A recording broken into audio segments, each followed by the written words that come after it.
for you. You got a bucket, you get a three. They call timeout because they had a real nice. Felt like that helped get you going. Is that something that you felt like you needed? Felt like that was the biggest part of the game for you? No, not really, man. I don't really need anything to get me going. You know, I know how to play the game of basketball. Just wait for my opportunities, let the game come to me, take the shots that are open and what the defense is giving me. But we knew we didn't like the way we played, especially defensively in the first 24 minutes. So being able to, get that bucket, get a stop, get another bucket was big for the momentum of the game for us as a team. We were able to push the lead comfortably. They may come back. They're young. They fight. They scrap. They play hard. They play together. So it was a good battle for us, good test for us to be locked in mentally in the aspects of the game. Is there something that Zoo does that still surprises you, even with the season that he's had? Nah, man. I expect this from Big Zoo. I mean, watching him play on his national team and the things he does for them and being able to translate it, especially this season with the opportunity he's been given.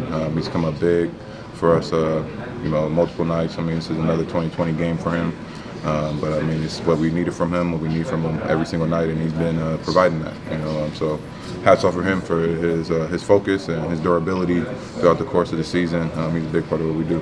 Or do you feel like you need to see everyone on this team kind of clicking at the same time, or do you think it's maybe more of a positive that you guys have been able to win games, but not everyone has been, having a hot shooting night every night? Yeah, I mean that's the course of the NBA, and we play games damn near every single night, every other night. Some nights it's gonna be your night, some nights it's not. That's what the team game of basketball is. You got guys that can do a bunch of different things, that can provide that spark every single night. That's why you're on good teams. That's why you're on contending teams in the playoffs. You got good guys that you can plug and play, and they're going to be able to lift guys up and do certain things on certain nights that we need to pull out wins. And that's what this team and organization has been about throughout the years. Norm, I know you guys are just taking things one game at a time, but you moved into the fourth seed with tonight's win. Just how big would it be with the way that the fans have been supporting you to potentially host a first-round series? I mean, it's big time. Home court advantage is huge, especially in the playoffs. So it's a tight race. It's going to come down to the last game of the season.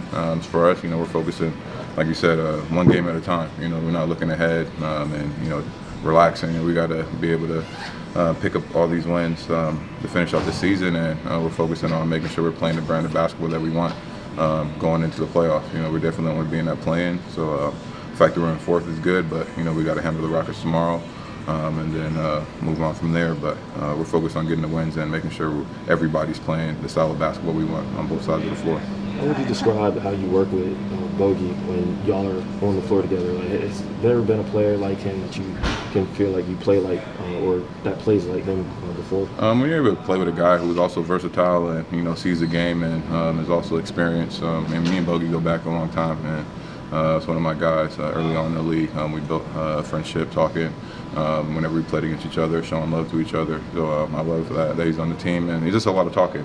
Knowing what plays we run, letting them know, like, okay, you come off, I'm going to get you open this time, whatever it is. But it's a lot of communication.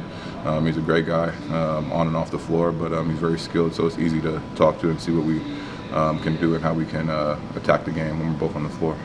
I said coming in the second half that you guys kind of locked in because you want to do this is a team that wants to do some special things. Yeah. What's that mean for you? We have a high ceiling for ourselves. No matter what's said about us, I think everybody knows that by now. We've said it enough throughout the course of the year.